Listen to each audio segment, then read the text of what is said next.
My name is Wamu. Of the Pillar Men, I am second only to Lord Esidisi.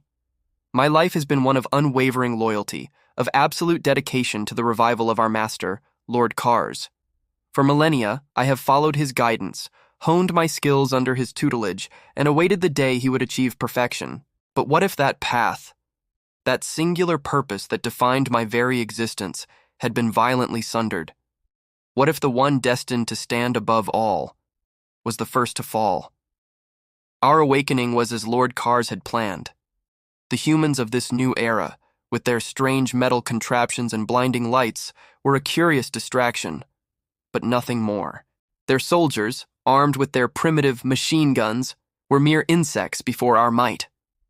I dispatched them with ease, my divine sandstorm a testament to the power they so foolishly challenged. Joseph Joestar, the brash inheritor of the Heyman lineage, was an amusing, albeit irritating presence. His audacity in wounding me was shocking, but it ignited a warrior's spirit I had not felt in ages. I placed the wedding ring of death upon him, a promise of a final honorable duel. All was proceeding as ordained. The conflict in Switzerland should have been our triumph. Lord Kars, having secured the red stone of Aja, stood on the precipice of his ultimate goal. He faced Lisa, the Haman master, while I prepared to honor my promise with Joseph.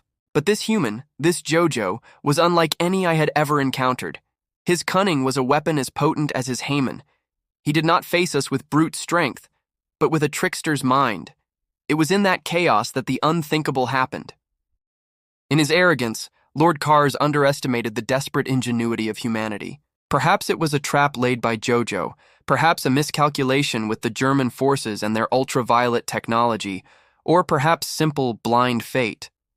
But as I turned from my own battle, I saw it. A concentrated beam of UV light, far more powerful than any we had previously faced, struck Lord Kars. He didn't even have time to don the stone mask with the red stone.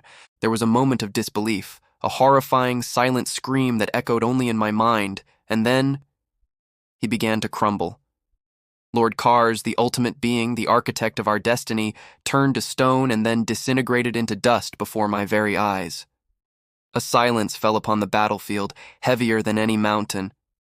Esidisi, my sworn brother, let out a roar of pure, unadulterated grief and rage.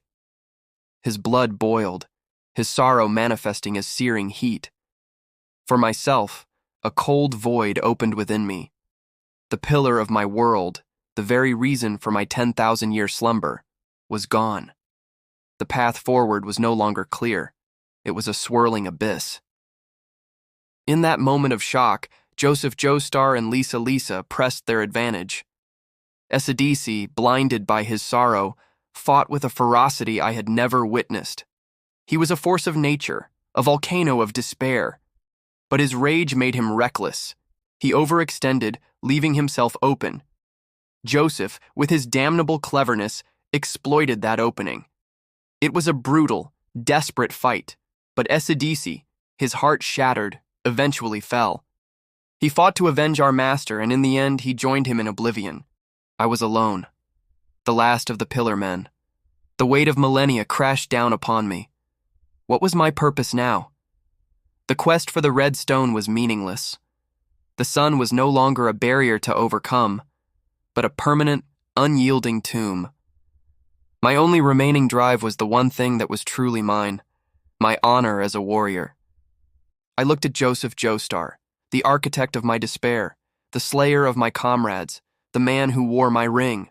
All the complex emotions, grief, fury, emptiness, distilled into a single crystalline purpose, our promised duel. It was no longer just a matter of pride. It was the final act of my existence. It was the only way to honor the memory of my fallen masters. I found him at the Skeleton Heelstone Arena. There was no need for words. He understood. The world melted away, leaving only the two of us, the chariot, and the impending clash. I felt a strange sense of peace. This was my element. The thrill of combat, the dance of strategy and strength. This was who I was, beyond my loyalty to Kars, beyond my identity as a Pillar Man. I was Wamu, the warrior. The battle was everything I had hoped for. Joseph pushed me to my absolute limits, his resourcefulness challenging every technique I possessed. He used my own divine sandstorm against me, a tactic so audacious it was almost beautiful. He was a worthy opponent, the worthiest I had ever faced. In the final moments, as my body began to fail, I unleashed my ultimate attack, atmospheric rift. It was the culmination of my power, my final desperate gambit. But he survived. He countered. He won. As my body disintegrated, I felt no anger, no regret, only a profound respect for the human who had bested me. In my final moments, I protected him from the lesser vampires, an instinctual act of a warrior acknowledging another. He offered me his own blood, a gesture of honor I could never have anticipated from a human. I refused, of course, but the sentiment, it was a fitting end. I existed for 12,000 years. My life was defined by a single goal, a goal that vanished in a flash of light. But in the end, stripped of my master and my brethren, I found my true self in the heart of battle. I died not as a follower but as Wamu, and as the winds carried my dust away, I was content. I had lived and died as a true warrior. Joseph Joestar, live on, grow strong. It was an honor to have met you. Thank you for watching, and if you enjoyed this journey into what could have been, please consider liking and subscribing for more tales from across history. Until next time.